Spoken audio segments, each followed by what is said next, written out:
Texas has no state income tax. Florida's trying to end property tax. I stay in a That's what I'm Republican saying. state. I am born and raised in the South, which are predominantly Republican states. Not all of them.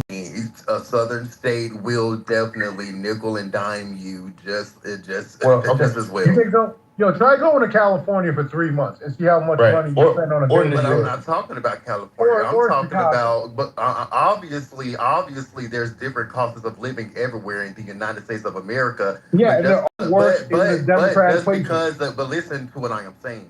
Just because you ain't saying nothing. You don't even know, bro. You got no idea. One at a time. I waited until you were done talking. So you literally respectfully. So I literally did. But with that being said, but with that being said, in Republican states, just because the cost of living always in the South, the cost of living has always been lower in the South necessarily. It didn't matter who was in the Democratic or the Republican, led or majority or whatever have you. It's always just been, the cost of living has always been lower in the southern states. However, just because the cost of living is different in Tennessee than it is in, for example, California, which has a way bigger population than it does in Tennessee anyway. But regardless of the fact, Tennessee still has ways of nickel and diming. All I see is 10. Especially through taxes. So, especially like, for example, homeowners. But you're lying. So Florida is part of the South too. Florida has one of the highest. Florida just surpassed New York. Tell me what I am lying. But wait, first tell me what I am lying about. Because you said the cost of living. Gotcha. So you said the cost of living is lower in the South. Hello? That's not true, Coco. Florida not California. Is Florida? Hold on. Okay. Is Florida not the South? Yeah, Florida also includes Miami. Florida has passed California and New York for the cost of living. Okay.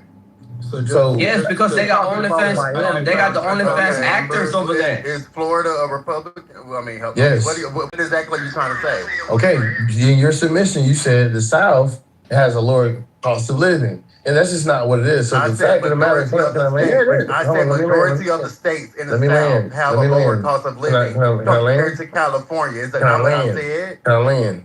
So some of this California, compared to New York, and so now you're trying to Chicago, me and say, well, in Florida, just let me land. The city in Florida has a higher.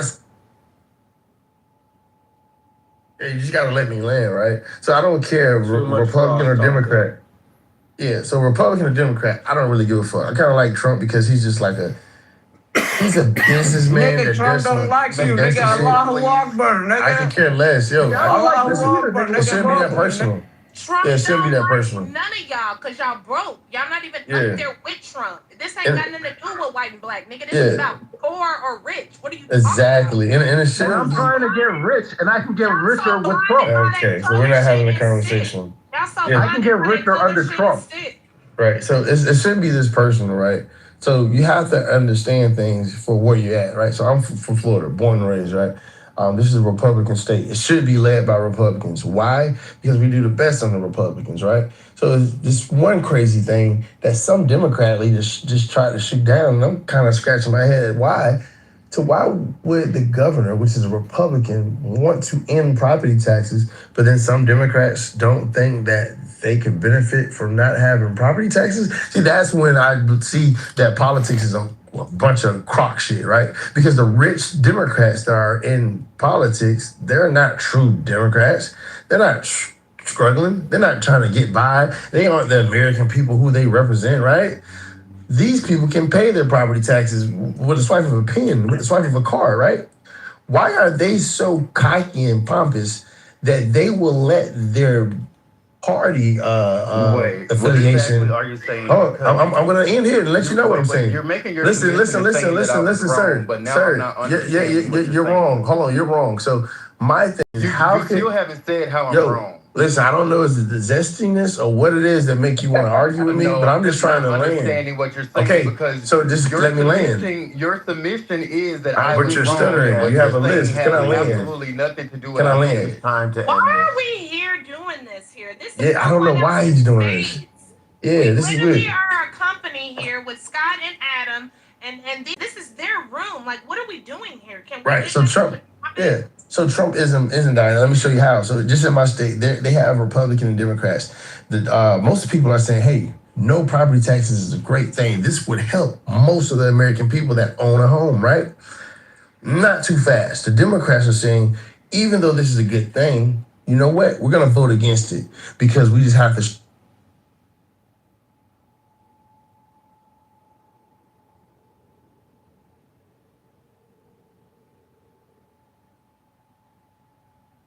Here's a clue to your I don't know. Yeah. If you don't know because you didn't think that you had to investigate or inspect, what if you left a gap of your lapse of judgment? Like, in other words, like put the money in the foundation, so there's this settlement issue with the house. There's issues. Oftentimes, having seen that the bank side is the liquidation event is an expense, not that you get 40% of anything. You get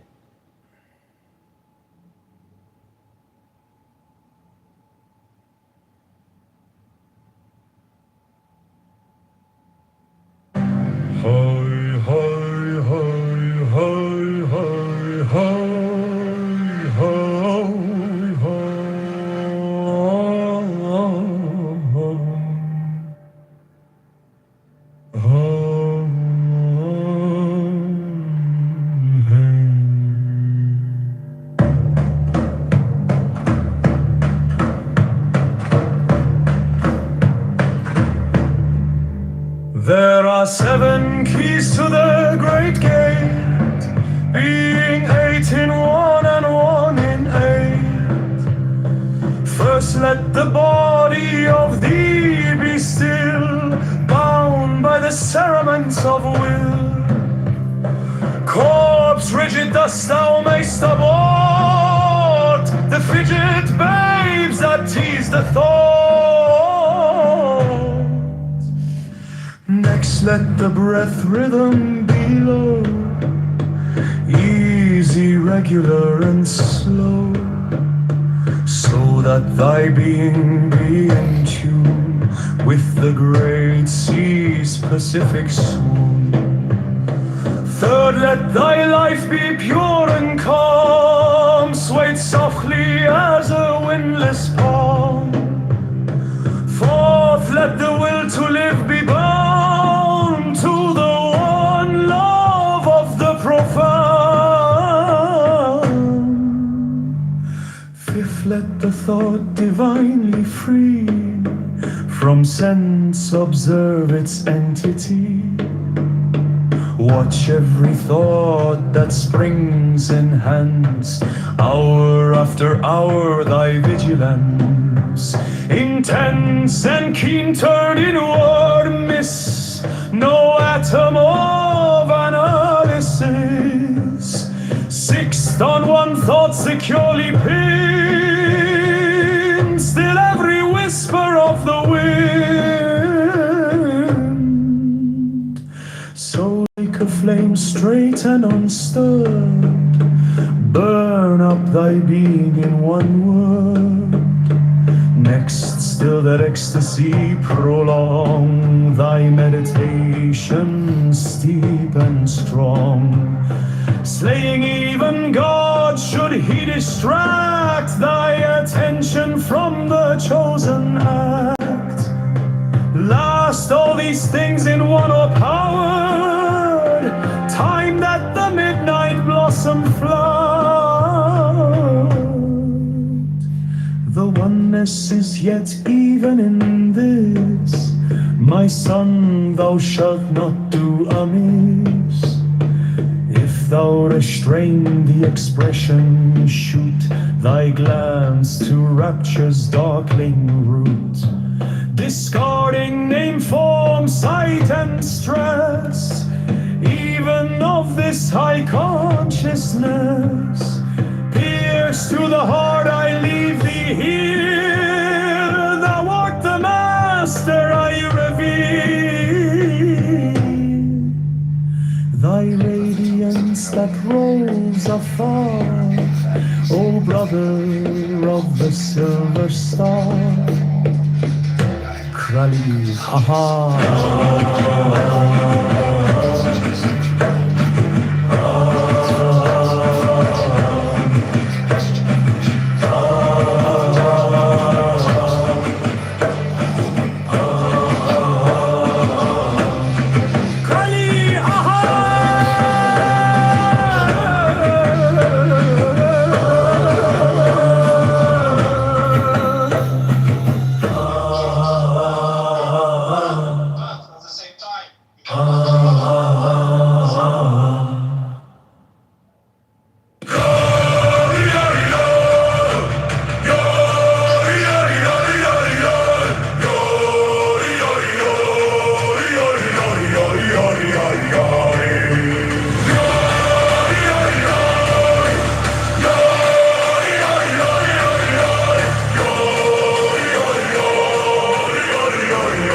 Give me the sign of the open eye and the token erect of thorny thigh and the word of madness and mystery. Open, open, open, pam pam pam pam pam. I am a man. Do as thou wilt, as a great God can. Open, open,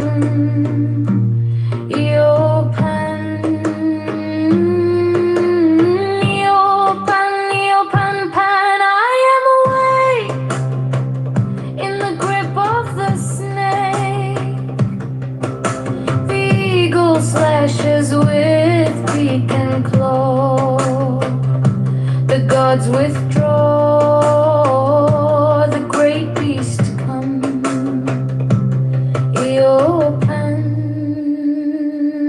I am born to death on the horn of the unicorn. I am pan,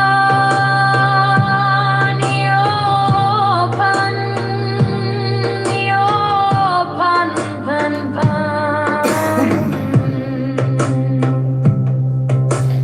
I am thy mate, I am thy man. Goat of thy flock, I am gold, I am God.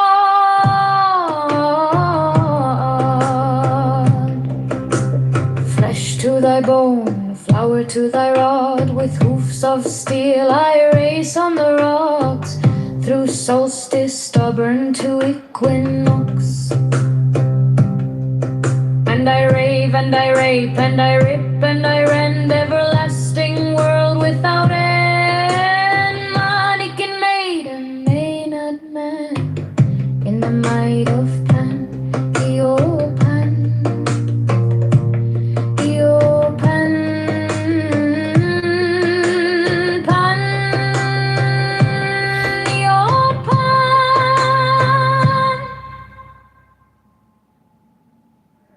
There are 7 keys to the great great gate, being 8 in 1 and 1 in 8.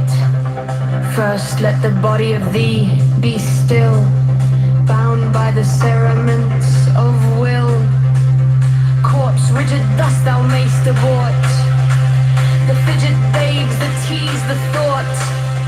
Next let the breath rhythm be low, easy, regular, and slow.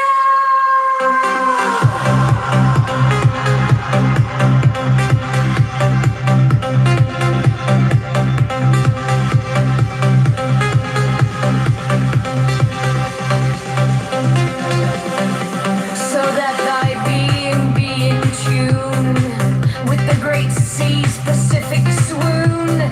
Third, let thy life be pure and calm, swayed softly as a windless palm. Fourth, let the will to live be bound to the one love of the profound. Fifth, let the thought divinely free from sense observance entity. Watch every thought that springs in hand. Hello? So he seems to be able to pick the candidates that he wants, and that selection power seems to be diminishing somewhat based on the primaries. I think that's what we were talking about. His approval ratings are low now, mostly I would say because of the economy and the war. So if those are aspects of Trumpism, the power to pick candidates and even pick winners. That's not true. And well, I think that's what Trumpism is: the power, his popularity, and the state of the economy, which is always what motivates people to pull a lever in the voting booth. I would say that he's got difficulty on those three measures. Now, what's his name just came in the room? What are you calling yourself today? Alistair? Pepe came in the room. Do you guys want to be heard? Yeah, I'd like to offer a prayer for America and for Donald Trump. Okay, what's the prayer, God? Almighty God, Master of the universe, Rabbono Shel Olam, please empower Donald Trump, give him more courage, more strength, and more joy to remove all the lawbreakers, all the illegal alien invaders that have invaded the United States of America, and give Donald Trump the power and the strength and the glory to conquer the IRGC terrorists and liberate Iran. And Almighty Father, Master of the universe, give Scott, Kent, Jones, and El Normo, and even Adam more happiness and more joy today, this beautiful hump day. It's Camel Day, ladies and gentlemen. It is Wednesday, and I pray that all the people in the audience have more joy and more strength, and you have more fun on Clubhouse. And if you hate Donald Trump and you have Trump derangement syndrome, I hope you go to the gym today, read a good book, and realize you are a faggot retard. I'm crying. Now, thank you so much for that submission. Happy hump day, everyone. Now, really quick, I just want to make a very quick submission. First to a comment earlier, and then to the title, the topic of the room. Pro, whatever his name was, said that I was lying earlier when I made the statement that the South generally has a lower cost of living compared to other states, especially California. And then he chose to submit his response and say that I was lying because a city called Miami has a high cost of living. Now, mind you, I didn't say every city in the South has a lower cost of living compared to California. But what he chose to say is, well, since Miami has a higher cost of living, that no, what I was saying was wrong. And in fact, the South has a higher cost of living because Miami has a high cost of living. Now, mind you, he also made the comparison to California. Now, even the Miami, why would you compare a city to a full state is really asinine to me. I don't really understand how one would be able to do that and without understanding what they're really talking about, because everyone knows that the South, living in the South, is generally more cheaper than the rest of the United States of America, than the other regions. So with that being said, that was my submission. Now, in regards to the title of the room, is Trumpism dying and why? I do believe that Trumpism is dying. I do believe that a lot of his fan base is definitely like starting to do a side eye. A lot of things that he campaigned on necessarily aren't things that he is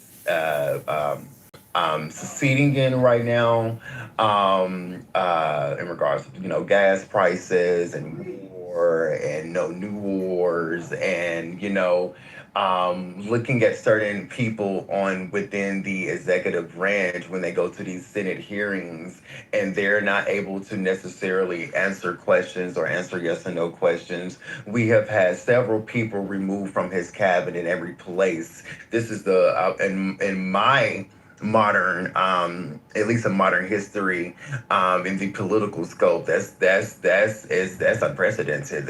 I've never seen people have to be replaced from an administration than this one. Also, in regards to the cost of living, groceries, right now he is saying that because of a war that I said that we weren't going to get to, these prices are needed sure that another state or another country doesn't get access to nuclear weapons. But mind you, we were already told that the nuclear weapons were eviscerated. We blew them bitches the fuck up. That's what we were told. And in the Senate hearing that Pete Hegseth went to, he was even hammered on that by a Republican representative to sit there and say, well, look, you told us that you met every mission. You told us that you met every point, and now you're asking us for more money to take care of something that you already told us that you did? Like, what's going on here? And so with that being said, that's why I believe he is losing a lot of fan base, because also with the vanity projects, and I'm going to land here, with all of these renovations that he's doing, and it is costing the American taxpayers billions of dollars of our money, which is things that he didn't necessarily campaign for, but he is doing. We are not worried about painting statues gold. We're not worried about renovating the White House. We're not worried about renovating the Kennedy Center or whatever have you, and with the woo. We're worried about the cost of living in our states. And I believe that's why Trumpism is dying, because the cost of living is not necessarily being addressed. And I land there. Thank you.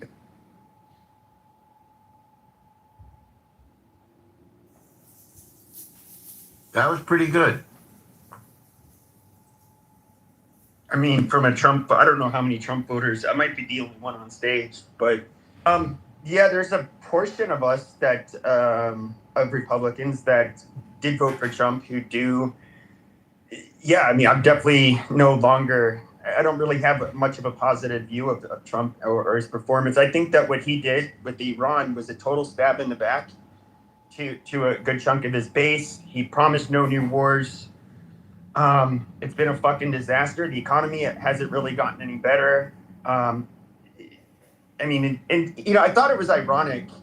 So like they're cutting like SNAP benefits and food stamps for like poor people. Most of these people are that get these benefits are working mothers.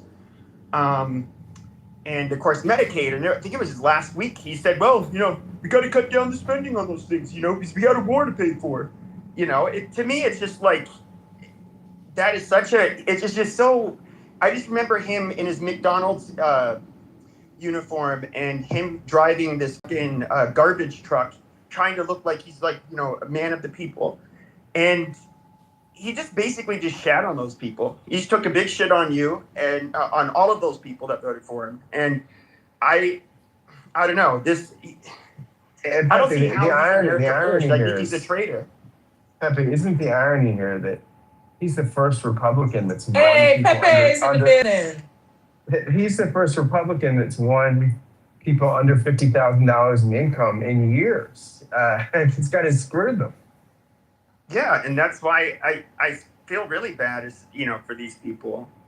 Just, how's he America first? What did he do for the people who voted for him? Nothing. He's made himself a lot of fucking money.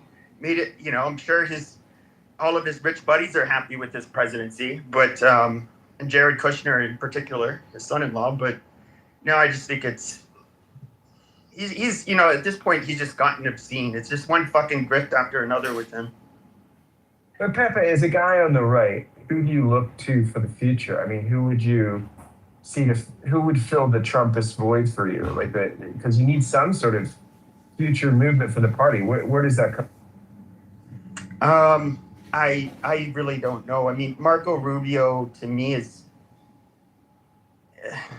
a question how much he would mirror the neocons of the past, which I'm not really the biggest fan of.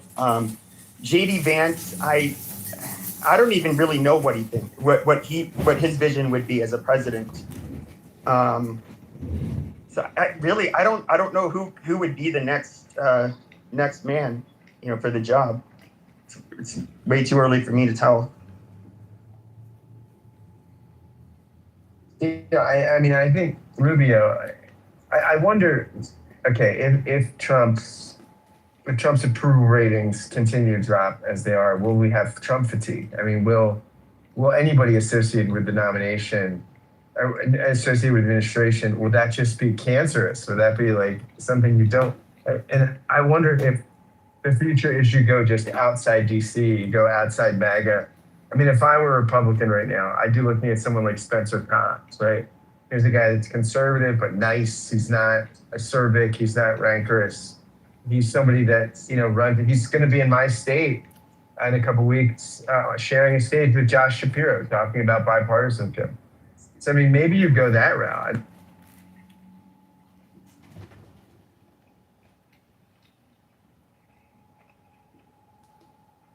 I mean, it's also looks like the left is kind of leaning into populism now too, quite a bit. I mean, I would say a lot of these DSA people, when I hear them talk, it's like I hear a lot of that, what I would consider populist as opposed to actual leftist rhetoric. I don't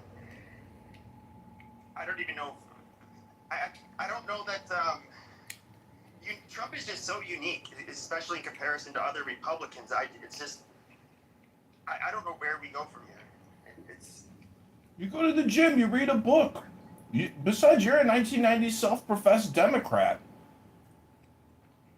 I made the comment that if you were to look at Democrats in the 90s, a lot of them would be to the right of me, even in many areas. That's the truth. How can you get more further right than a Nazi piece of shit? Nice. I mean, I think Trump has done a really good job on the culture war, and I think the nation remains behind him on this, specifically on removing things like DEI, anti-Semitism, bias from the media, critical race theory being removed from the military. These are all things on which I think America supported him.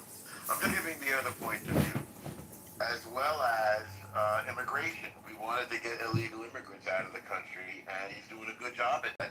Although he's a little heavy-handed, I won't deny it. It's not the most compatible. Well, is it easy to do law enforcement? It's not. What's that?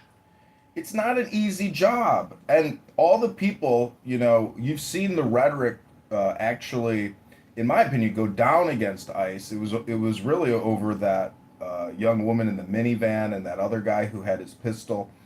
That was the flare-up. And there will be more flare-ups. It is a dangerous job removing illegal aliens, especially the dangerous ones. And they should be saluted. They shouldn't be doxxed. They shouldn't be attacked. And in my opinion, all these people filming them and trying to dox them and cause them harm, if you do that, you should be arrested. Those law enforcement agents should arrest you on the fucking spot, and you should be charged. Hello? And in many they do. Right? No. You can't impede an officer conducting his or her duty. That's true. Well, look at that guy Jake Long, who goes to these Muslim events and protests, and he gets physically attacked and beaten. The police don't arrest the people assaulting him, which they should be. So we have a major problem where we have this double standard where you can't go and complain and protest if you're considered Islamophobic.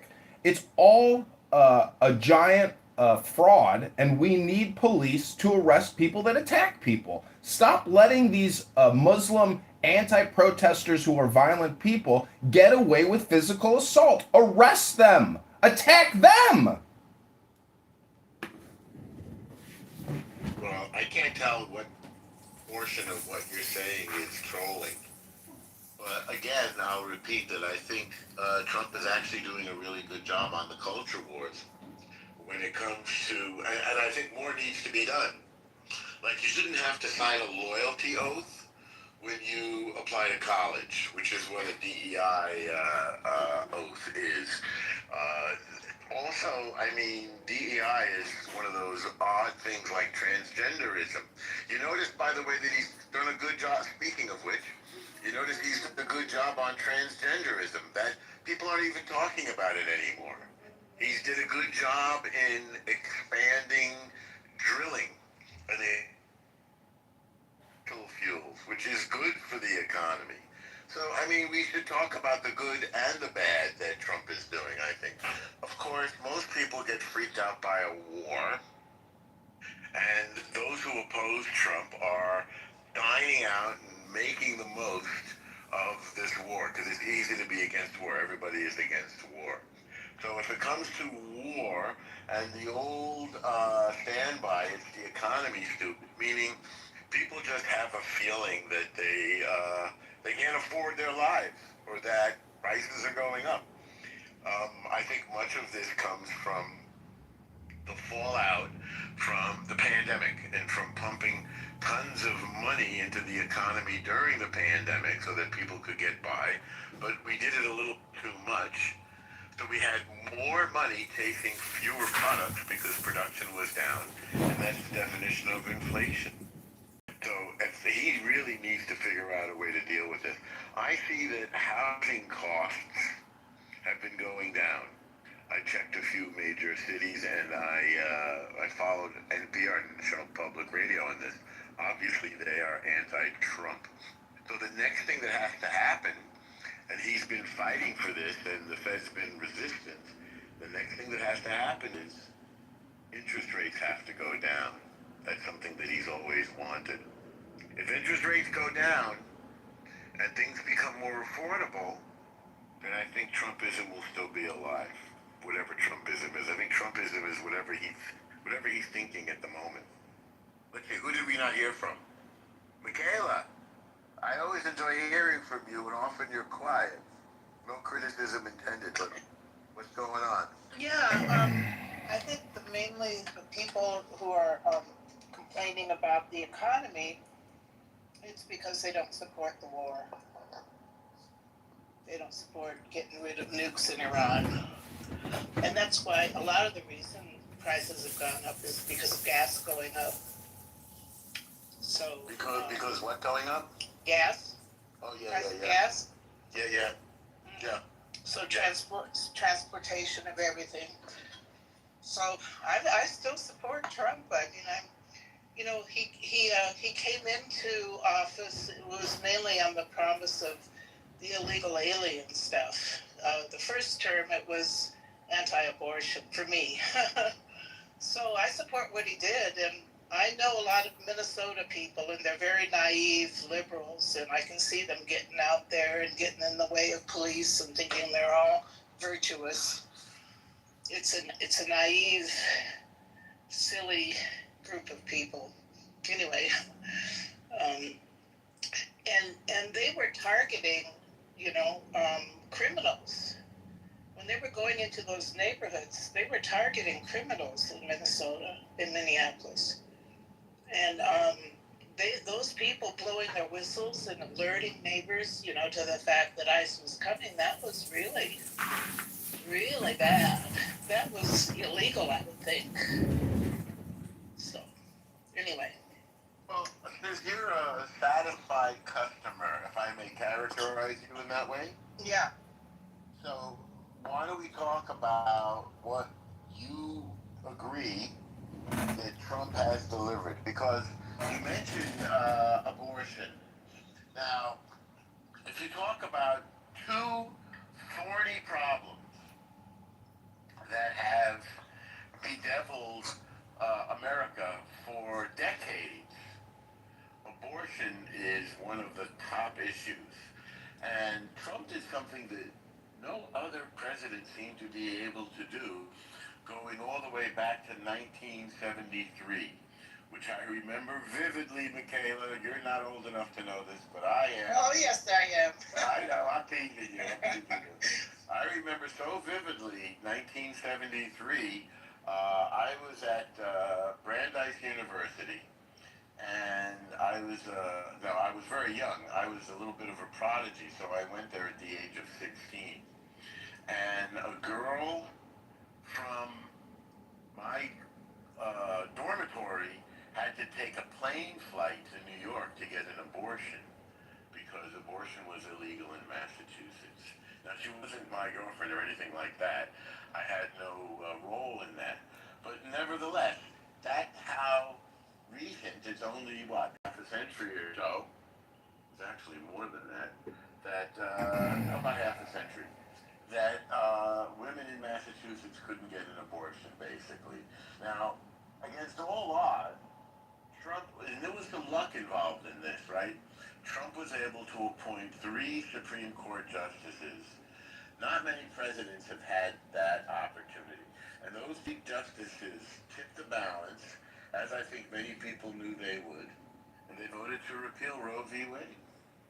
Trump appointed for the room, if you don't recall, Gorsuch, Kavanaugh, and Amy Coney Bryant, ACB.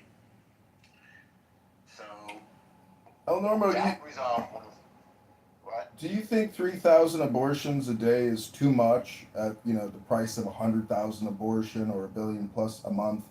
Do you think it's too much? In the country?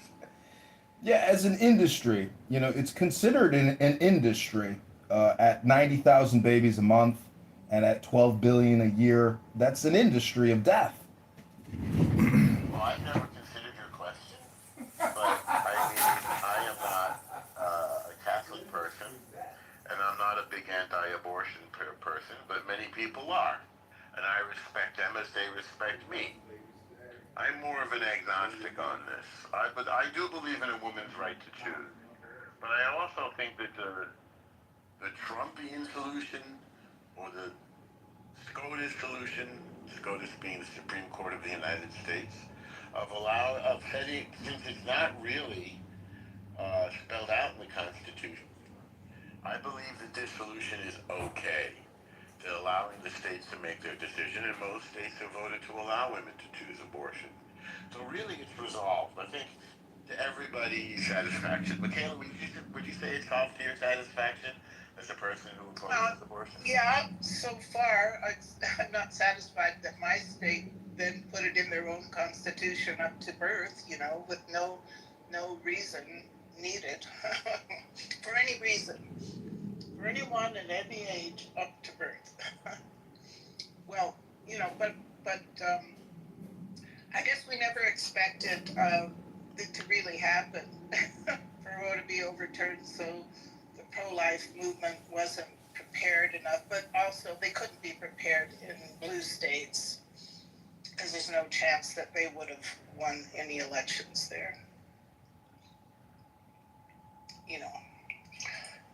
But yes, I am satisfied. It was pretty bad to have that in the U.S. Constitution. That was pretty bad. But it is 1 million abortions a year still. It's not. He mentioned 12 million or something. It's about 1 million. I don't think the number has decreased much. because it's gone to the pill now. It's become even more, normalized. Oh, just go take birth control, take the abortion pill. Yeah. So people aren't focusing so much on the gruesome details of pulling the babies apart, all that stuff. The women just go home and have miscarriages in their toilet. So.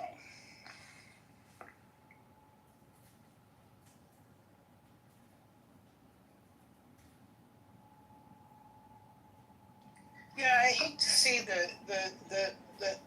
I support Trump, I think his personality had a lot to do with how he could just tackle things. I don't think other Republicans would have dared to tackle things the way he did, or the way he does. And I think we needed that. And I think guys like Marco Rubio, the Republicans have a wide bench or a long bench. I think Marco Rubio would be great to carry on his the things that Trump is for. What do others think? Is Marco Rubio out of the picture for some reason? Hello?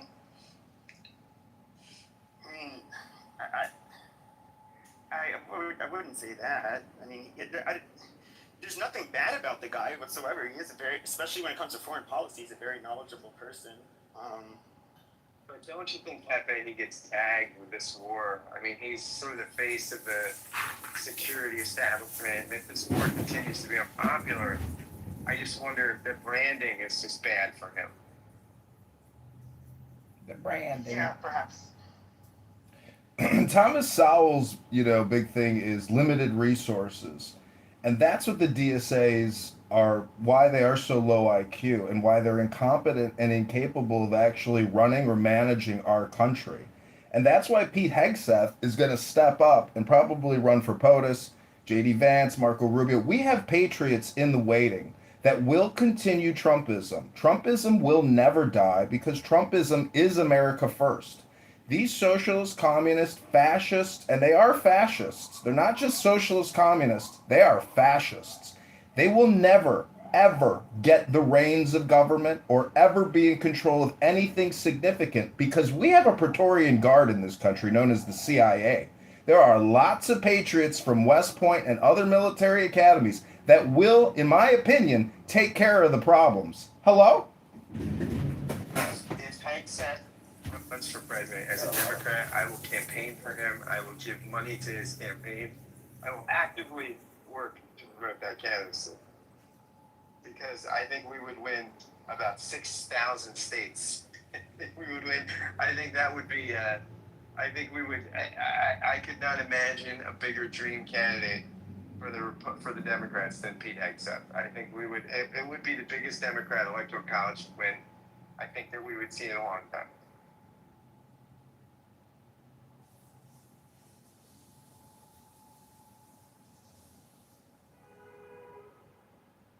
J-Lo, have you weighed in yet, or merely Jay?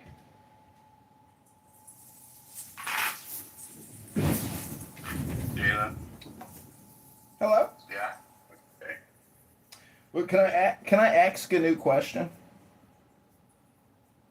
Is it related to the topic? Yes, directly related. The national interest expense is now over $100 billion a month. It's 1.4 trillion plus a year, which is more than supposedly our military industrial spending and our Social Security Administration spending. So my question is, if you believe in Trumpism or America first, you're not necessarily for international, the banking industrial complex, which is where most of this money is going. So if you believe in America, isn't bankruptcy the inevitable future and then we restart? Hello?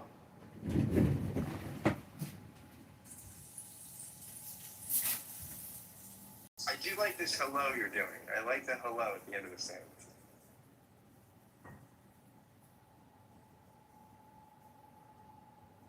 When you say hello to somebody, do you say hello and then hello?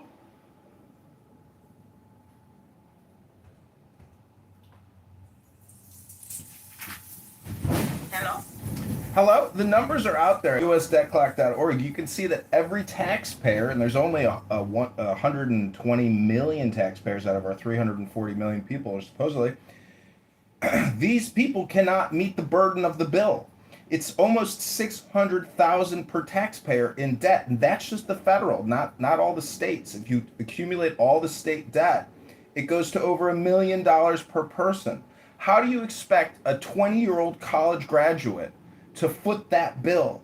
We have fucked the generations that are coming out of college now since the year 2000 because of our runaway rampant spending on international regime change, and then we topped it off with a cherry and a creamsicle known as the COVID-19 vaccine experiment, which cost many, many trillions.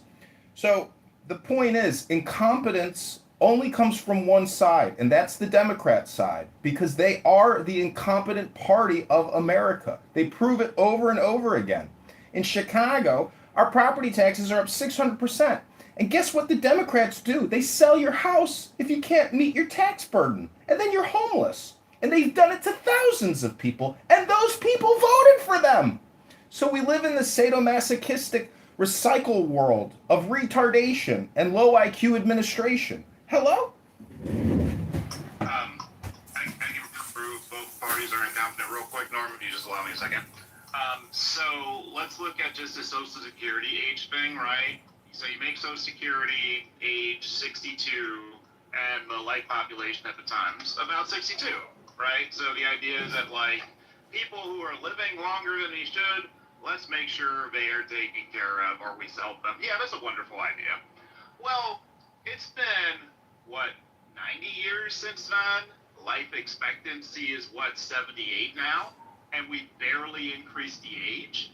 That is a unique incompetence on both parties. It is absolutely ridiculous. It's one of the biggest challenges we face, and the reason why in 2033, Social Security benefits, if we're fortunate, will be paid out at 82%.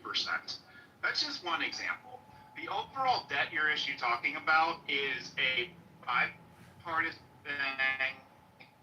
It's good up to social programs had it up to higher taxes for corporations and individuals, and it's going to lead to hard choices in the future.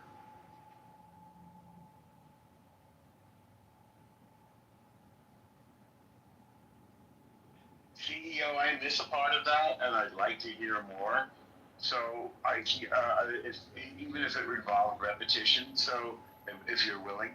So you're saying that we won't be able to fund Social Security, so we'll have to pay only 82% of what the promise is by a certain year. Is that accurate? Yes, 2033, we dropped to 82%, correct. 2033. Now, I wonder if people, tell me what you think of this idea. People who don't need Social Security can forego it. Doesn't that seem both workable and fair? No, they paid into it. So you can't tell them we know that into something for 43 years and then say, you don't really need it, so we're not going to give it to you. That would lead to all sorts of lawsuits. Well, it might lead to lawsuits, many things too, but it's no less rational than paying people less of what they were promised. It's a little bit of that, what those who need get, and those who don't need to get. Well, it's going to ironically lead to the sort of thing that people hate, which is like, what's the government going to do? We're going to let in more immigrants eventually, right? Because you're going to need more people who are feeding into the system so you can pay the benefits. So there's an irony in all of this, right? We're just basically... Wait. We're off topic here. We're off topic. Now we're on No, it's tied to Social Security. It's tied to Social Security. But it's not tied to the idea that people who don't need it can forego it in order to save it for those who do need it. Yeah, but they're going to volunteer for that. That's altruism 101. That's not an insurance policy, El Normo. That's altruism, not an insurance policy. Okay. You can call it whatever you want, but it might solve the problem. And then what do you do, Norm? You say anyone who is over $1 million in net worth doesn't get it, or like just give me an example of your standard. What standard would you use? Just make up one for sake of the conversation. Okay. Let's say we prioritize people who are below the poverty line. That's a criteria we use for other metrics. Okay. So first, the money goes to those who are below the poverty line. Okay. Okay with that so far for you? How far below the poverty line? Then we go up. What's that? I'm just saying it's an arbitrary position. We'll go piece by piece. This is okay, officer. Let him go piece by piece. This is fine. Let him go piece by piece. Yeah. So we go to those below the poverty line. Obviously, they need it. Next, we go to then we break it up into increments. Next stop, people who are say 20% above the poverty line. And we figure out, this might be what they end up doing. And we just figure out at what point people can live without Social Security. Seems like a good solution. Well, they just removed.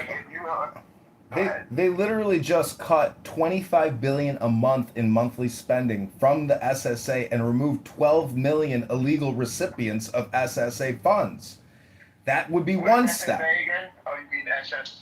Social Security Administration. They just removed 12 million people from the payment rolls, and it was over 25 billion a month. I'm going to put the link in the chat. Please hold.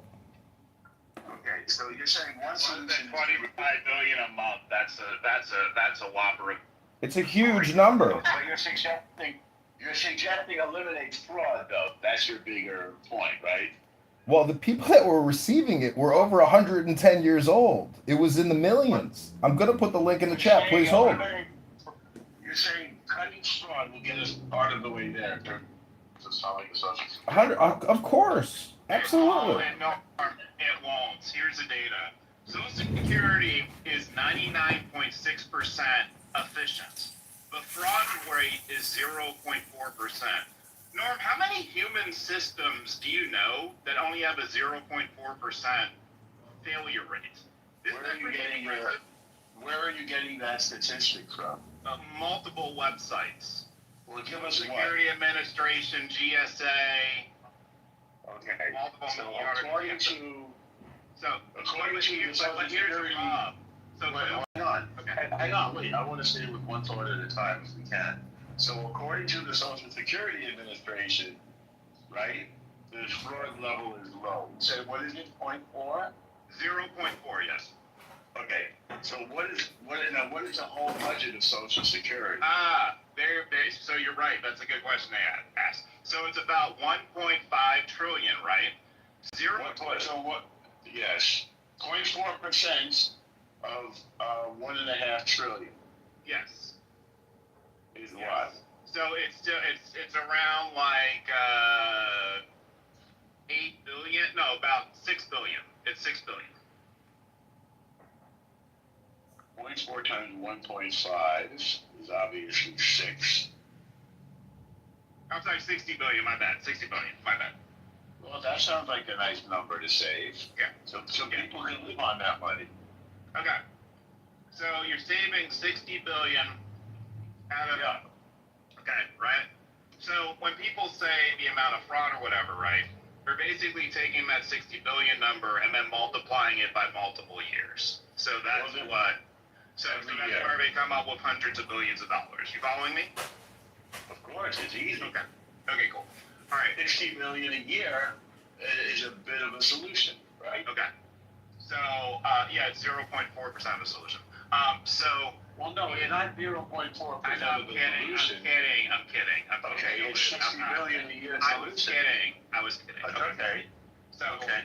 All right. So, I'm sorry to interrupt. If the idea is that you're going to be paying 82% in 2033, right? Let's just be conservative and say at that point it's $2 trillion you're paying out. Well, I'm not accepting the number of 82% in 2033.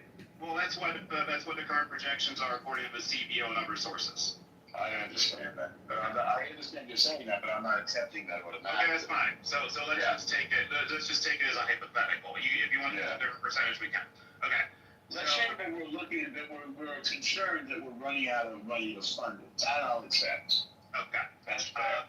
Okay, that's fine. All right, so if that number it's 1.5 trillion now annually, let's say it's roughly 2 trillion by 2033. Okay, 18% of that number is about 360 billion dollars. So we have figured out a solution of that 0.4%. So that gives you 60 billion of it. That's the idea, right?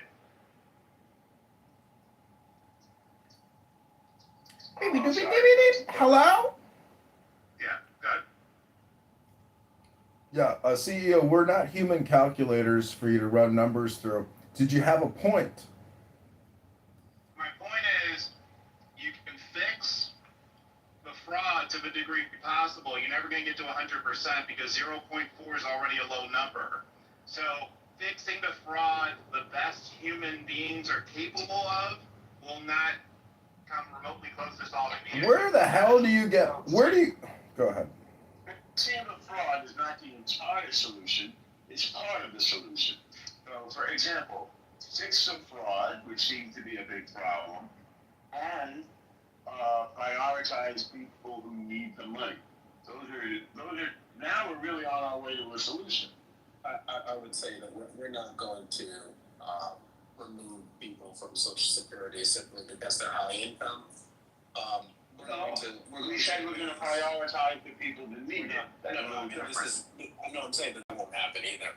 Well, you're saying that won't happen. You're one guy. Well, so if you say it won't happen, and I say it will happen, they're both about equal weight. What will end up happening likely is we will increase the FICA cap or remove the FICA cap, right? If you make over $185,000 a year, you do not pay Social Security tax on any dollar you make over that. We'll remove that. That covers 60% of the budgetary gap. We'll increase legal immigration as well because you want to improve the ratio of workers to non-workers. Those will happen. Yeah, you have to do that. Those will happen before we talk about cutting Social Security. That's an easy one because Social Security is so popular. There's like no constituency for cutting benefits, no real one in terms of the voters. So you think that these things are decided by popularity, which is silly, I would say. They are decided by financial necessities. We give money out where it's needed. So if somebody has, if there are those for whom Social Security is just pocket change that falls between the sofa cushions, then it seems to me that there is good justification for limiting their Social Security. Yeah, but I think what he's saying is right that it's unpopular, right? The old people vote, and I've heard people that don't even need Social Security say, "I paid into it." Right? It's not viewed as an entitlement, which in some ways it's not, right? So there's this sense in which I paid into it, I want it, it's not fair to cut. I think it's politically unpopular. I think it's not something nobody wants to run on cutting Social Security because the seniors vote. You can run. We're not talking about running on it. We're talking about solving the problem. Yeah, I'm just saying it gets hard to solve though because if you can solve it, you need to legislate, right? And to legislate, something has to be politically viable. And I just think you can screw young people with debt. I'm not saying it's right, but you can screw young people with debt and deficits because young people don't vote, right? But the AARP, they get their people out. That's why Social Security is very tough to reform. And wealthy people vote at higher rates than even regular old people. So yeah, they're not voting to cut Social Security. No chance. If you were high, rich people have no constituency, but rich people also have a determinative constituency. You're literally arguing against yourself. There isn't a population looking to cut Social Security of any number, right? Because a top earning family, 2-income households this year can get $100K from Social Security, right? They're not. There's very few people who are turning their nose up at $100K. It's not. This is not cutting Social Security. This is saving Social Security. Norm, the closest you're going to get is increasing the age, right? So that's the closest bonuses you're going to get. I don't even think you can do that because most people can't. Well, you guys are just making stuff up, right? No, we're talking about political will, right? And so the issue is that if you're a member of Congress and you vote for limiting Social Security for people who make X amount, you are voting to limit your campaign donations and your ability to win your next election. So I phrased it a different way. I say you prioritize people who are below the poverty line. Which means you have to deprioritize someone. So I agree with you. I understand what you're saying. What you're saying is, listen, let's break down what you're saying. How about welfare benefits, CEO? Are we deprioritizing rich people from welfare benefits? That's right. Medicare too. Medicare. Wait, hang on a second, CEO. Let's not change the argument. Hang on, we're not. Hang on a second, CEO. What were you saying about Medicare, Michaela? Yeah, I mean, we're all paying for Medicare, but it's the poorer retirees that can get it, right? Tell us more about what you're saying. I don't know what you're saying. Well, Medicare is for poor people. We're all paying for it. We know that in advance. Medicaid. I'm sorry, Medicaid. I'm sorry. All right, so let's keep thinking about that. Yeah. So we have a safety net for people for medical care, and that's called Medicaid, right? Mm-hmm. And we all pay into it. Even retired people on Medicare can also get Medicaid if their income below the poverty line. Yeah. But that's all part of a social contract, and we know that going into it. So there's a difference. That's very different than changing Social Security when someone's about to get it. That's a very different proposition. And then, if you're Obamacare, wait, let's address your first point. Obamacare changed the system. We seem to go along with it. Right? That's relatively recent in our lifetime. I mean, it sounds to me like we have a model and a solution. So what happens if we just prioritize people in the order of need? Okay, that's what I was going to get to. All right. To prioritize people who are below the poverty line, what you're saying is you have to pay them 100%, right? So you're paying them 100% for benefits. Exactly. That means you no longer have that. That means that you're going to give less to the people who are the least, who require it the least. You're automatically pulling back from somewhere else. You're not creating new money. You're taking it from someone else. That's sort of obvious, isn't it? That's the whole point of what we're saying. Yeah, I know, but you're acting like that wasn't the case. You're deprioritizing. No, I'm not acting like it. No, I'm not acting like it's not the case at all. I said you have to deprioritize someone else. You said, no, we're just prioritizing. That's correct. The second thing you said is correct. It is not deprioritizing at all. We're giving the money, as with Medicaid and welfare, to the people who need it. Everybody pays in order to support those in need. I think we have a solution. If you have Adam and Michaela, and the total of what they get is 100%, and then you say, we're getting 50-50, and you say to Adam, we're going to prioritize Adam, and you move them up to 65%, then you're deprioritizing Michaela to 35%. It has nothing to do with this conversation. What you said, the hypothetical you gave is in no way related to this conversation. You have not made your point. You're trying to make a semantic point, and forgive me, but I reject your semantic point. Fantastic point, CEO. I loved it. It goes exactly nowhere. Prioritizing one thing means deprioritizing something else. If you're not I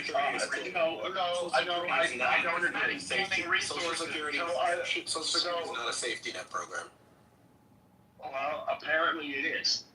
It's not. So, apparently it is. So if you say that, for example, we're only going to give free health care to those who need it, are we deprioritizing people who don't need it?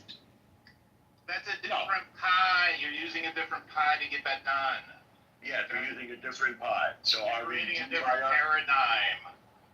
What do you I said, okay, I'm comparing it to another government I'm program. going to simplify. Don't have worse healthcare than people who are on it. They don't get worse healthcare. They actually have better healthcare. Who said that they do? Other than non-started. What was your Use Obamacare as an example. No, I said Obamacare changed the system. The question was, we're changing the system.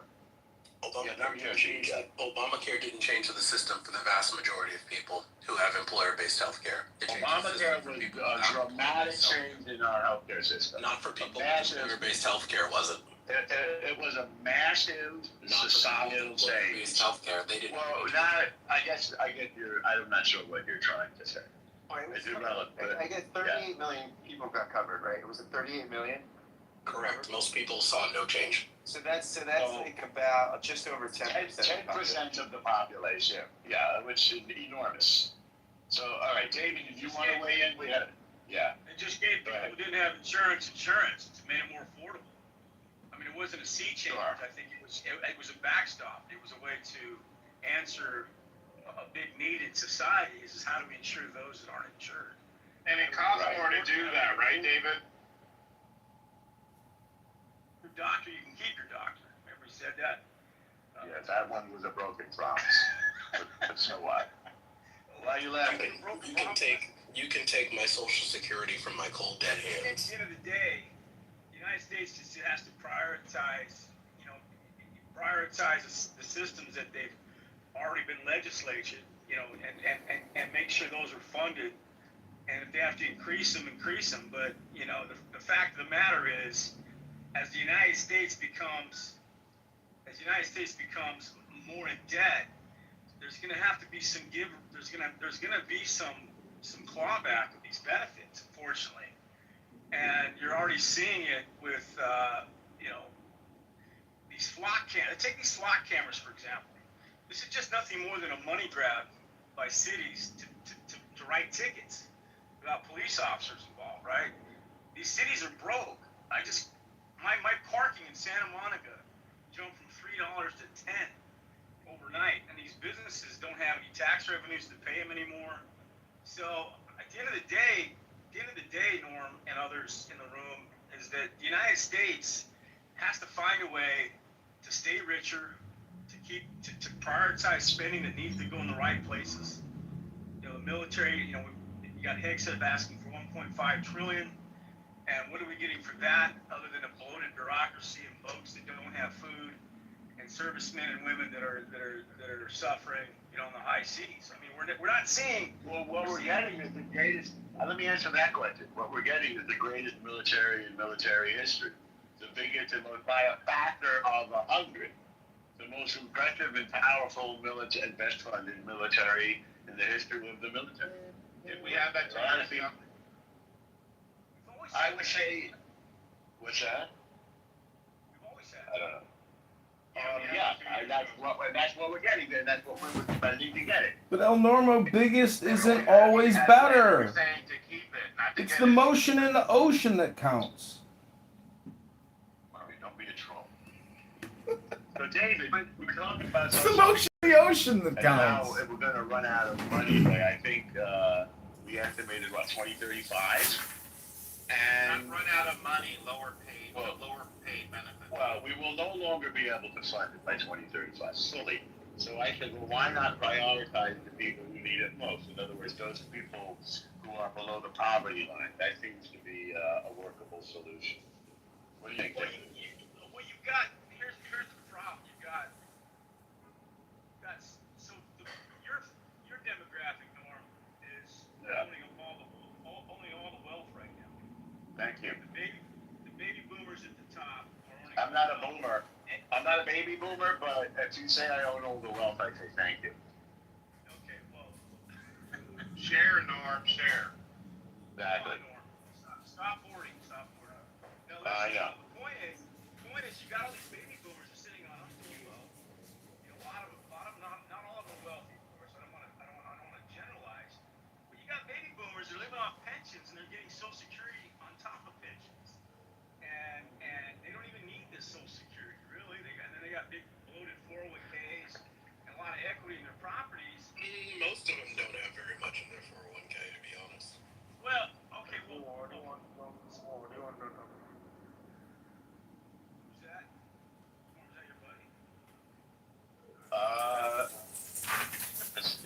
we shall.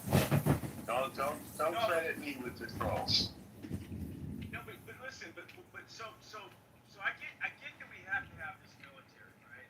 I get that the Pentagon is a big bureaucracy, aerospace, all these big companies that provide these so-called real wage jobs, and the threats are the threats, right? This is the talking point.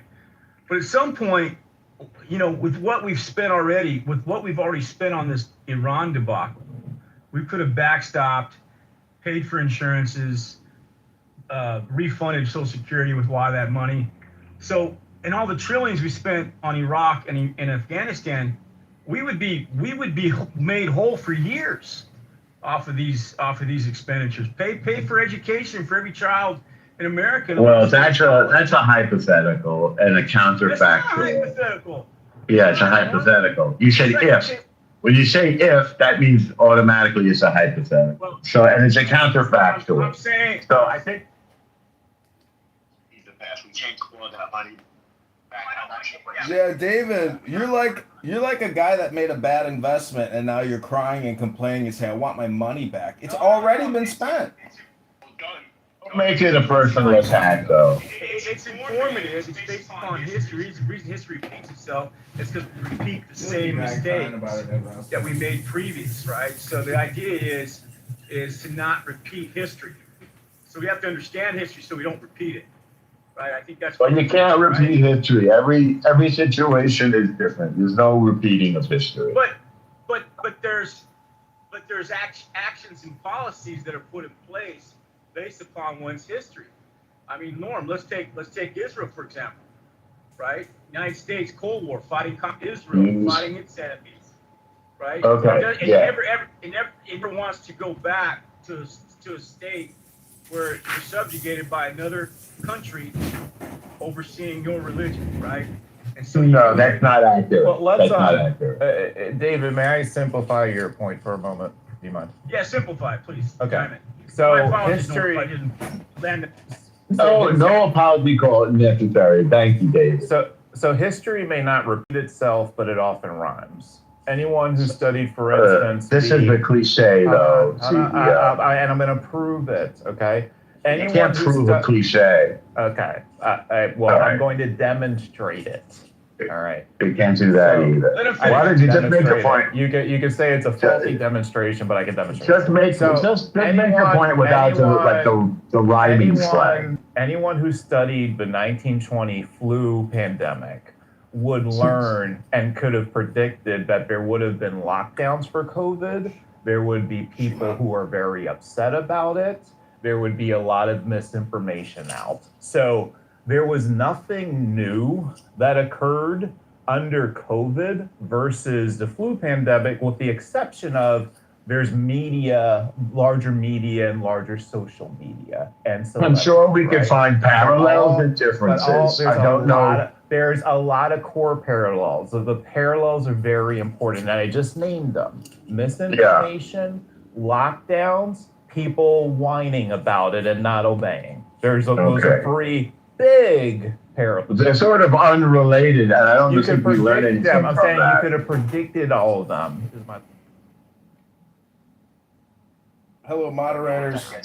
Moderators, I would like to.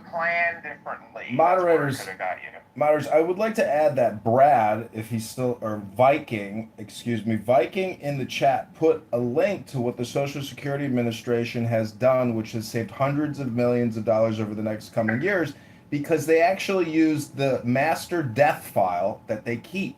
And so they cross-referenced, and what I found interesting is this master death file has the statistical significance of 2020, 2021, 2022, 2023, while the country was mass administering the COVID-19 vaccine. And you can see the statistical increase in morbidity during these years. The question becomes, is it the vaccine, or was it the COVID-19 vaccine they cooked up in Wuhan that created the increased statistical significance in morbidity? Hello? And we're talking 20% increases in death rates, or even more, up to 120%. And then there's a global master death file even. But anyways, the point is, I'm not a great statistician. I can barely multiply and divide. I did stats in college, but the statistics don't lie. Faggot retards do, though. Hello? Alright, I don't want to. And I don't even want to hear the R word, and I don't want you to accuse people on stage or attack them personally. I put that link at the top of the room, and what we're finding is that there was some Social Security fraud. One figure we had was, I believe it was 60 billion. That was from CEO. I'm sorry, it's actually 6 billion. I calculated it wrong. My bad. 0.4% is 6 billion. Well, now we've got to check your math because we've gotten two numbers. Well, so let's do it like 1% So we need of 1% of 1.5 trillion is 15 billion. Do you agree? So let's make it easier. 10% of 1.5 trillion is 150 billion. 1% is 15 billion. Okay. So 0.4% would be 6 billion. Okay. Yeah. I would just say cutting Social Security is to have this fight is like manna from heaven for Democrats. There will be nothing that they relish more. Absolutely. Well, that Republicans are looking to push your grandma off a cliff. it's just. Do you remember the Paul Ryan ads, Adam? Yeah. Remember when that Paul Ryan? But see, this is the difference between words and reality. Gentlemen, that's why I say the F word, R word, to prove that words and reality are different things. And when you say Democrats, this is a gift from heaven. When we say we have to have austerity, there are limited resources, and Democrat socialists, they are just propagandists espousing lies and misinformation through complicated words or through basically what I would call communication hypnosis. It's not the reality.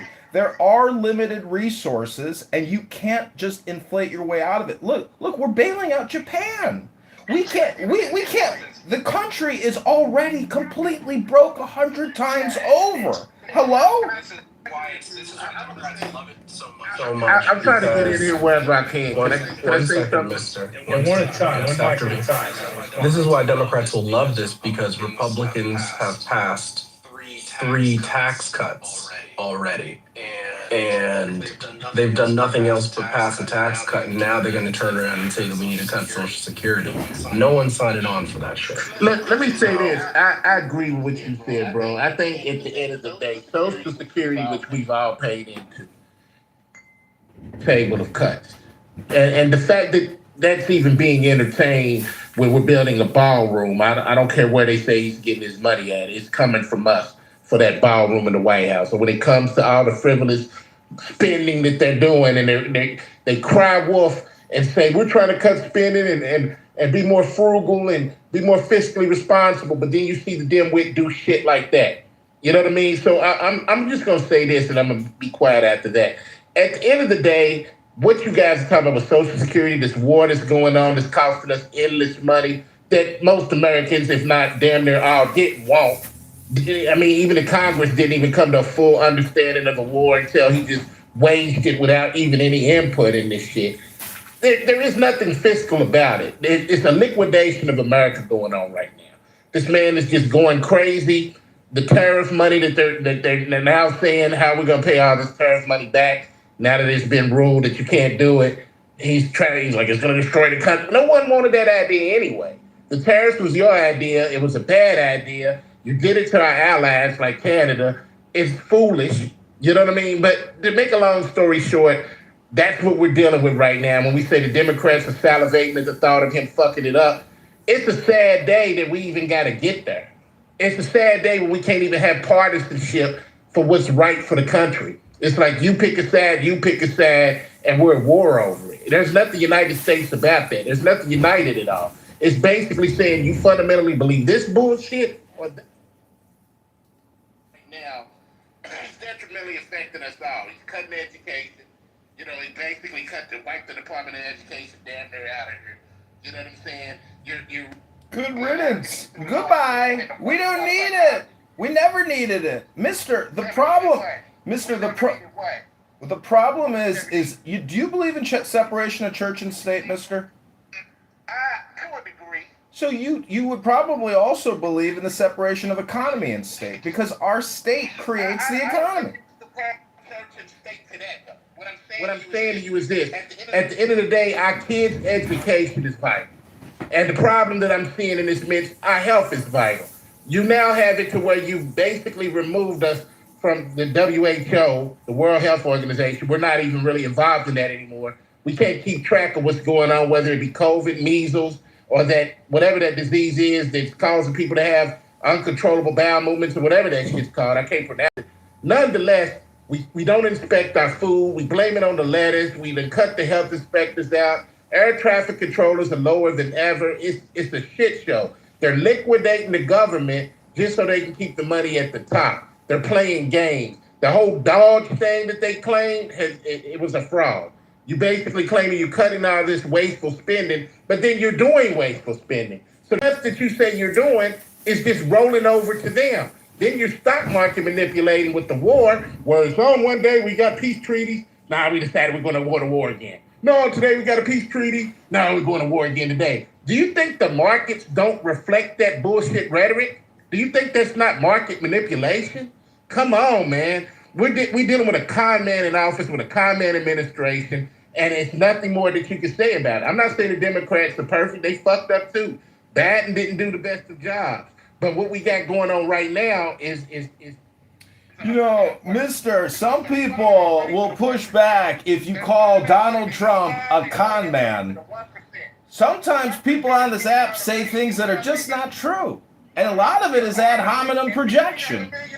Are you a con man, mister? Are you a motherfucking con man? When was the last time you scammed somebody, mister? Hello? You don't know me. You angry. I can't argue with you. You angry. Leave me alone. You angry. Leave me alone. I can't argue with you. Hello? Hello? Hello? Well, I will say that the big beautiful bill is not beautiful, but it is big. Hello?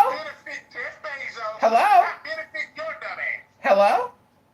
You angry. I can't argue with you. You can't argue. It's facts. Leave me alone. Hello? Listen, the big beautiful bill is not beautiful. That puts future tax liabilities on the individual income tax filer.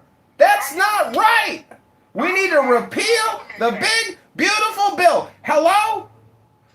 Hello? I can't argue with you. You angry.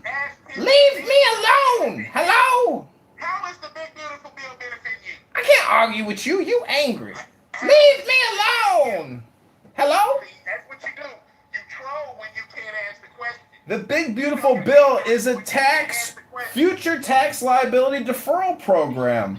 It's for individual tax filers to put their hard work, their best effort into paying back the national debt. Mister, I can't argue with you. I'm going on mute. You got this. Hello?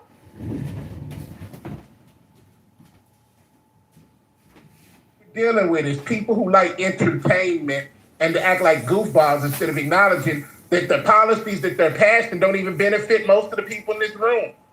The people talking, I can almost guarantee most of you don't have $1 million. I don't. So how's the oligarchy's policies benefiting you when it's benefiting the 1%? It's benefiting Elon. It's benefiting Jeff Bezos. It's benefiting Warren Buffett. Any billionaire is benefiting. You're not. You're just cheerleading and pom-pomming for a pedophile. But this shit makes sense. I don't know. Y'all got it.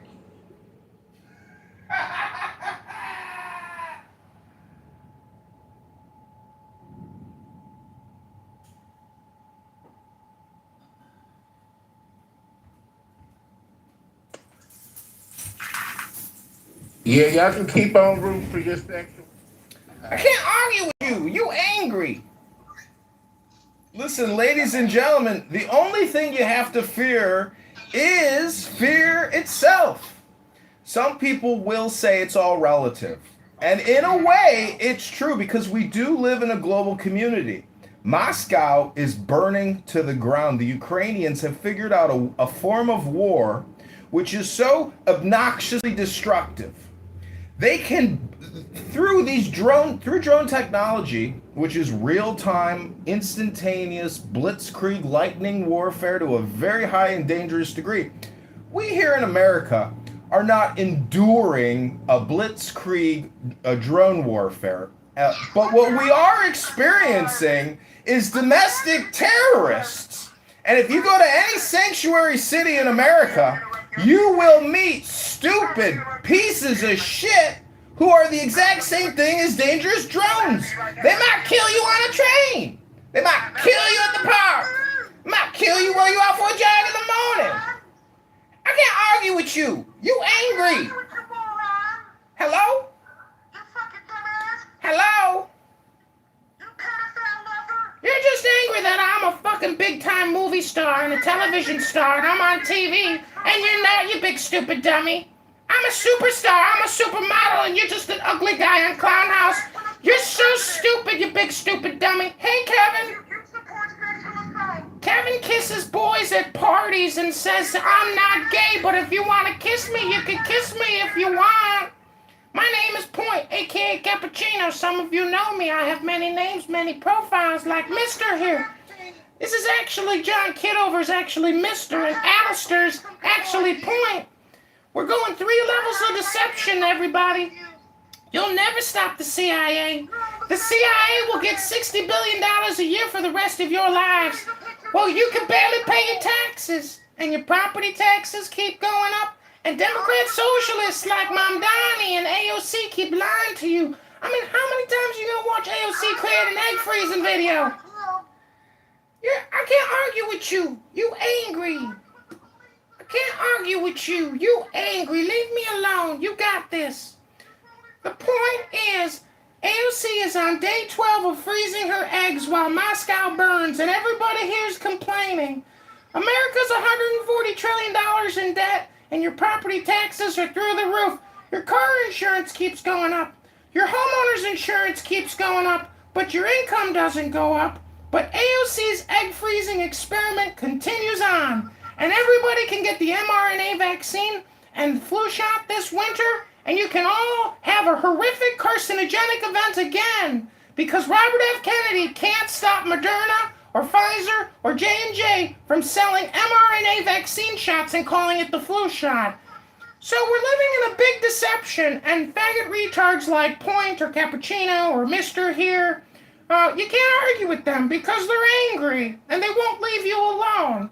But it's your choice whether or not you want to communicate with them, because you do have freedom of choice in this country, and you have free will to exercise that free choice.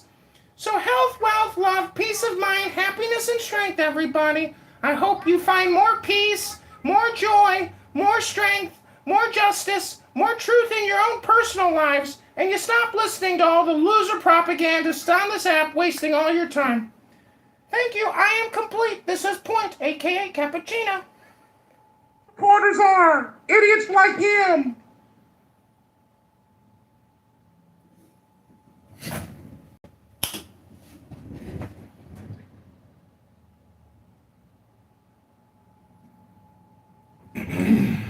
I haven't heard from you personally, G.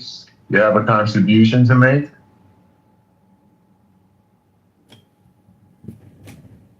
No contribution?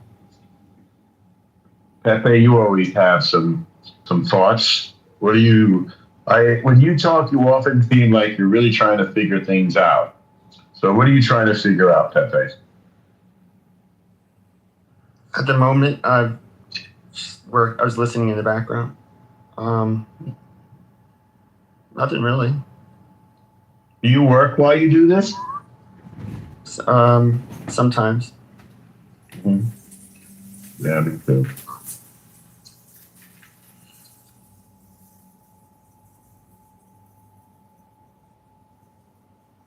Scott, have we exhausted this?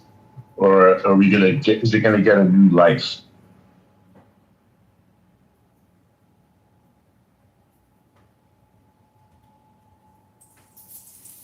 I don't think Trumpism is dying, but I believe that there, as is true with the Democratic Party, I think there are fractures, I should say. we're seeing some fracture lines. I wonder what'll be next. It's always redundant, Norm. The status quo is 99.999% guaranteed in the future. Just look at, it's called the Groundhog Day reality. Look at your own personal life and you tell me, when you wake up with no pain, you feel great, things are good, you don't have stress, you don't have anxiety. It's a little bit like being in Groundhog Day, and then you realize, oh my God, it's a me problem. I'm the one who gets angry. I'm the one who's engaging in frivolous, useless discourse.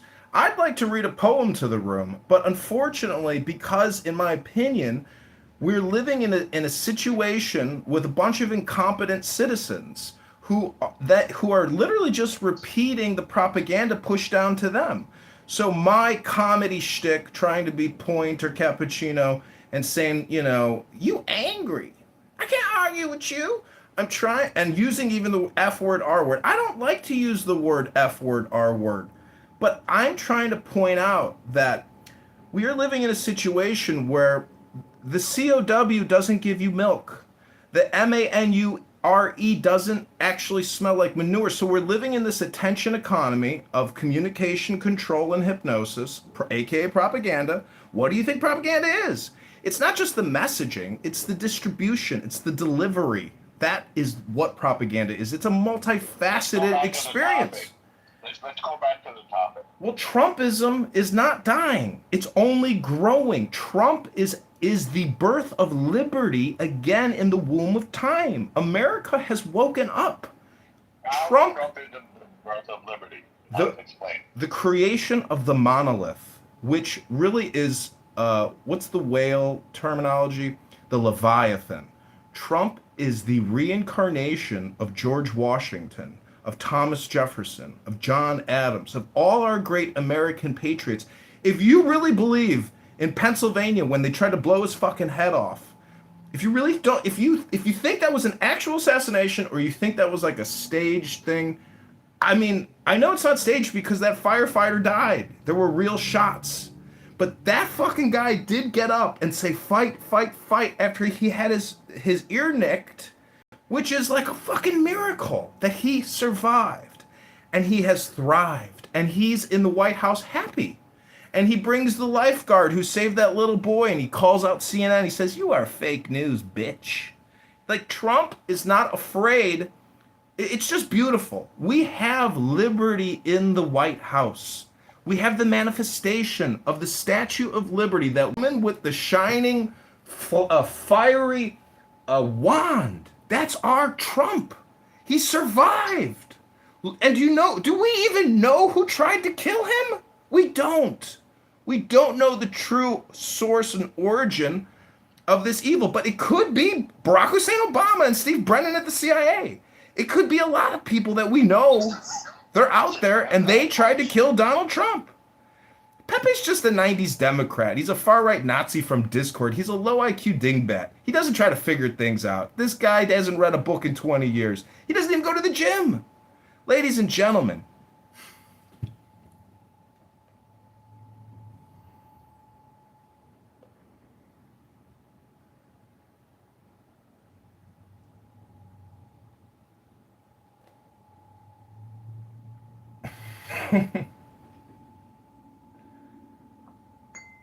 My way in on Trumpism.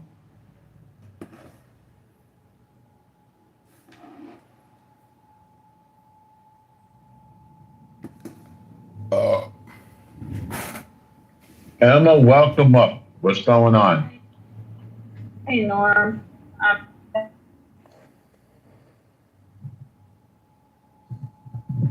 I was just calling, or I was just coming in, and I saw your title, and I believe it is suffering. Go tell us more. Well, I think that the war is a drag down on Trump's bandwagon, and I think that the economy is suffering quite a bit. And I think Trump's group was way too focused on tearing down everything the Democrats did without paying attention to whether that it was something useful for the people. And I think that's Wait, say it a little more slowly. Say it a little more slowly. He did everything that the Democrats did. Is that what you said? I said what I said is that they were too focused on tearing down everything that Biden and the Democrats had done, and they weren't focusing on what was best for the people. All right, let's go through what he did. What did he undo that wasn't best for the people?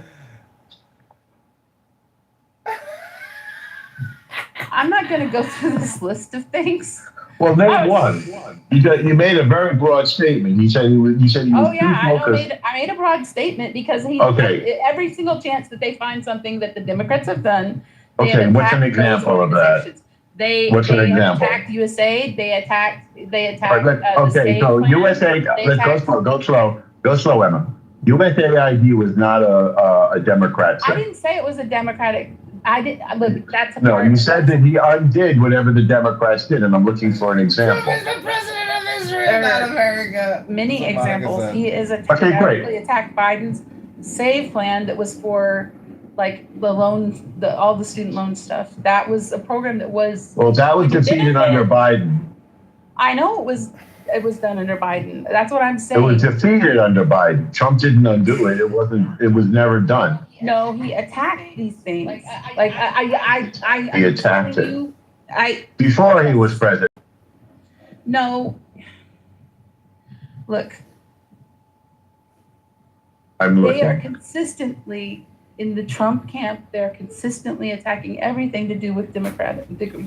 That's their main. Their main. Give me an example. Let's hear. So, for example, what did they're like? The Democrats do this. The fake news says this. They're attacking these institutions. They're taking these parts of our. They're not making like statements that are for specific things. Quite frequently, they are attacking just because it is Democrat. Just because it is related to immigration. Because it is. Well, isn't that something that everybody wanted? Was less illegal immigration?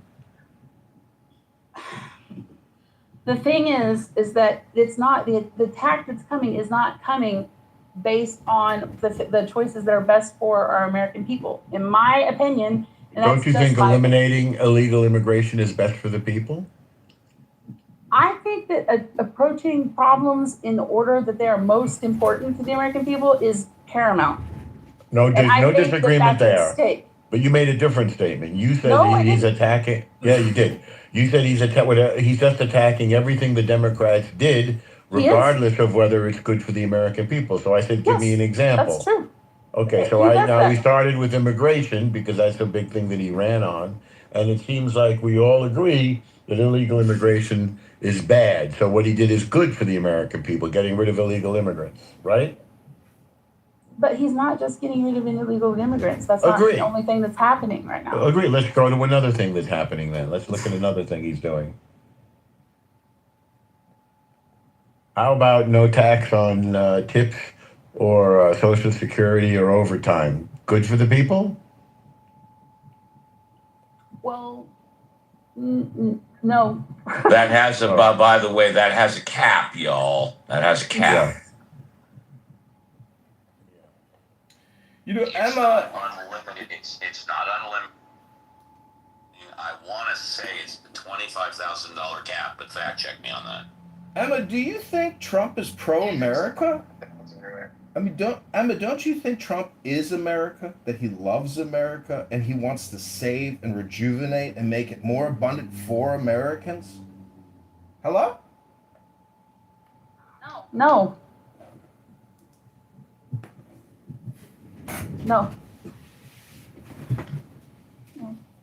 I don't believe that.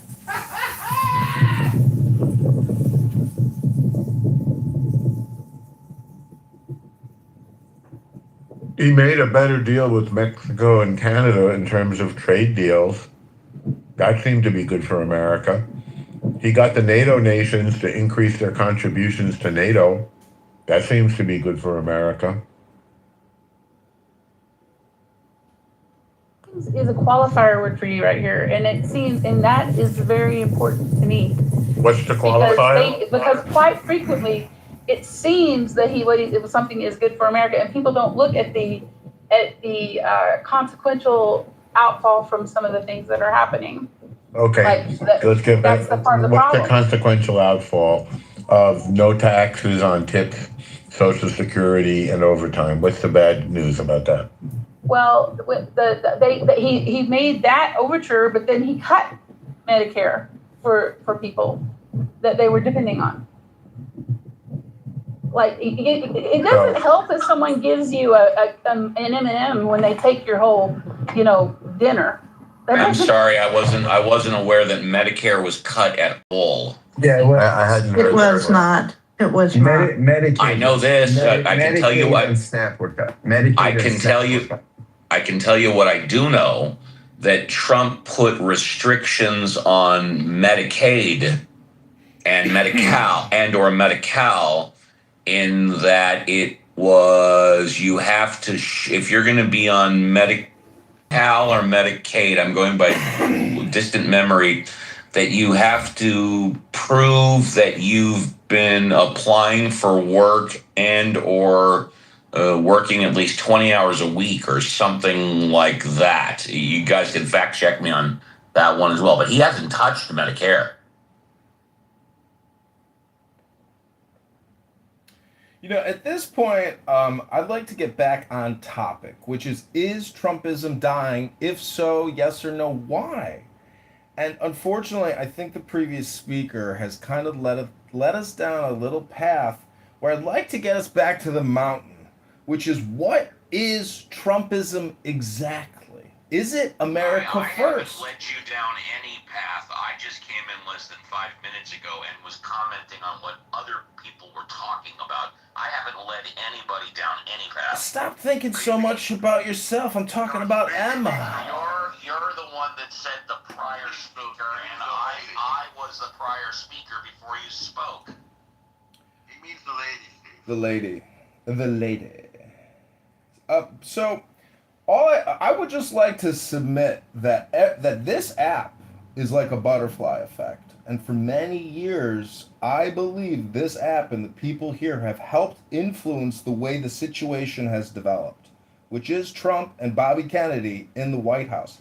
And young Augustus Palante and his wife, who ran that crazy House Preservation of the Human Rights, was really America first, the preservation of America. Because if you believe that American values and American philosophy is one of the preeminent, most beautiful and wise and intelligent philosophies on the planet, you would know that we are a beacon of light for the rest of the globe, which lives in darkness, in tyranny, in Islamic fascism, in polygamy. And personally, I'm not necessarily opposed to polygamy, but I am opposed to what Steve Appel engages in, which is child grooming and talking to teenagers about their buttholes. And I'm against what you are all about, is lying. Woo! Got like you just did. The rest of the globe is not Muslim and is not third world countries or whatever. That's just simply not true. In fact, a majority of the globe is not what you just described it as. So I'm sorry if you're offended that the fact that I allow, that Clubhouse allows 13-year-olds, I allow a 16-year-old and a 17-year-old to come on because they speak more intelligently than you, and they absolutely speak more truth than you. So I'm against your constant lies and bullshit. Projection Mirror says what? Yeah, you have every right to say that anymore. What? I immediately sent him down. That's really uncalled for, and it's also not true. He just confirmed obviously. It. Anyway, he just confirmed. What do you think? He confirmed my accusation. I have no idea. Steve Apple, the Steve Apple Show here on Clown House. I would say no. It's funny. David Brooks was asked this question on PBS NewsHour. His commentary show. He thinks that both MAGA and the DSA left-wing populism are both phasing out, burning out. I can't quite hear you. You might need to repeat. I think Glenn Brooks thinks that both MAGA or slash Trumpism and the DSA liberal populism are phasing out or burning out, and that we've gone from neoliberalism to populism, and something else will come. But he thinks that's just David Brooks. I mean, what does David Brooks know about? That was his opinion, but. Hello, everybody. I would say it's not dying, but it will decrease.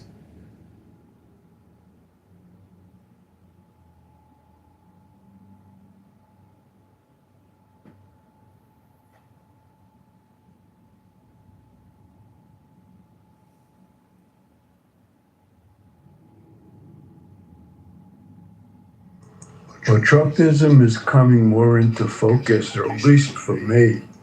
We now know, I think what America is in essence, and what we should try to hold on to, what we should value and not allow to be eroded. Hello, Megatron. I would like to answer this question very quickly and succinctly. You are absolutely not a Protestant because you have no work ethic. You're here on this app all day long wasting your time. I am complete. Thank you, buddy. What you doing out here in Chicago, buddy? I'm gonna come and support you, man. Where you gonna be at? I'll be outside the Jefferson Park Blue Line stop live streaming my signatures on the petitions for the February 23rd, 2027 mayoral race. Go to ChicagoMayorVote.com. Referring to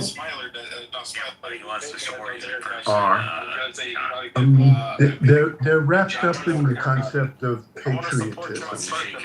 So I'm not answering your question. I'm not really addressing your question. But from the best of my understanding, it's embodied in this idea of patriotism, American patriotism. So, if I understand you correctly, you're saying Trump is either bringing back or eroding patriotism, one or the other? Is that what you're saying? Of course, he's not eroding. And you guys don't give him credit that he's someone who's kind of read Rumi. So he read Rumi like 500 times, and so this qualifies him to be held at a certain degree of intellectual reverence. And so that's all he expects, give him respect. And you will receive respect. Put some respect on that. Respect my authority. Respect my authority. He's going to continue to lash out on the world if the world doesn't gracefully or graciously provide him with the grace of respect. And he has all those phones that he only talks to himself. He doesn't ever talk to us. This guy's going to run for mayor. He's going to run for Congress. He's going to run for Senate. He's going to run for president until someone fucking tells John what the fuck. You know what's a better spot? I'm gonna cut this stuff outside. Yeah, cut that shit outside. I'm cutting that shit outside. Hey, bro, what happened, bro? All right, let's see. Okay, fine. Hey, John, when you win mayor, will you take it easy on the Goyen?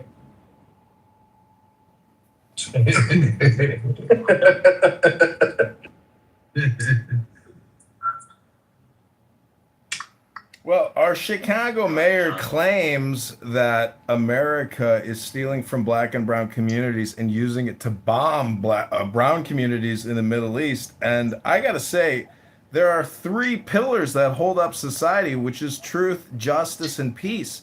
And the enforcement of the law and security is universal. Everyone here in this room doesn't want to be a victim. And so if you want to use law enforcement in order to achieve your security state, well, you better have big balls and you better have the technology and the capability to go exercise your will. Otherwise, you'll reap the consequences of your actions. And if anybody here has ever started a fight at a bar and then ended up losing the fight, you know exactly what I'm talking about. Hello?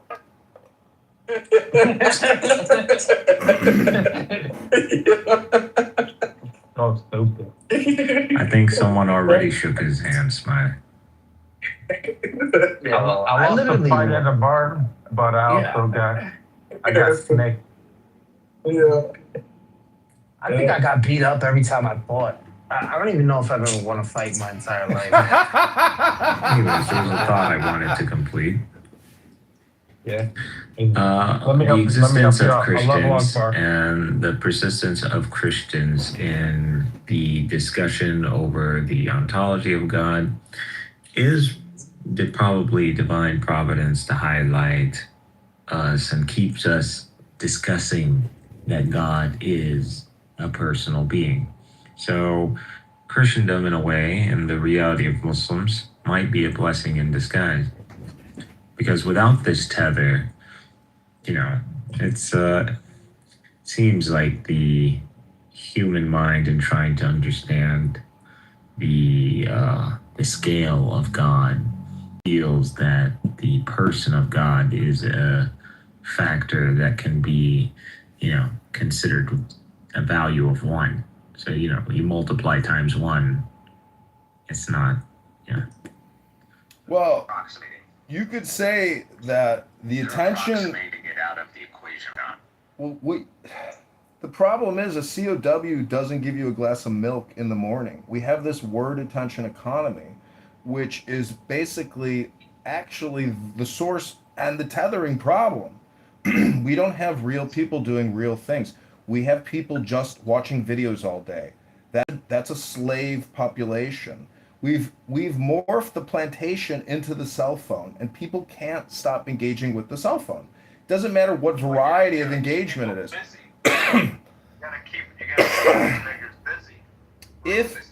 If clicking your phone was productivity, everybody would be a fucking millionaire at this point. But there was a company called like mypoints.com, I think back in the day, where if you would click an ad, you would actually get a share of the revenue. And so now that's how it should be, right? And so all these Democrat socialists don't realize that, like, if you wanted to legislate income through the platform, that could be one solution to the affordability crisis. Hello? Base economy, because any impact that you generate will be attributed to you. So it might be through financial. Oh, hold on, some white ladies coming to talk to me. I gotta be nice. Gotta stop that shit. I kind of have an idea of where Nargis gets some of our ideas now, since John popped in the room. I didn't even know that lady was in the room. She's still in the room? And I don't know. I walked into that Muslim room this morning and she was beating the crap out of those Muslims. I had to step in and defend them. I was you're like, just lashing out because I exposed them like Jesus exposed the Pharisees. Yeah, I'm not saying that they were at your level, Mikhail. And then I brought Nicodemus from among them, and he testified against them. Is that spelled with an F or my slave master's wife left? Yo. Is it Nicodemus or is it Nicodemus? Nicodemus. The problem with Nicodemus is that he's only in John. So what? So I don't know. We don't have any.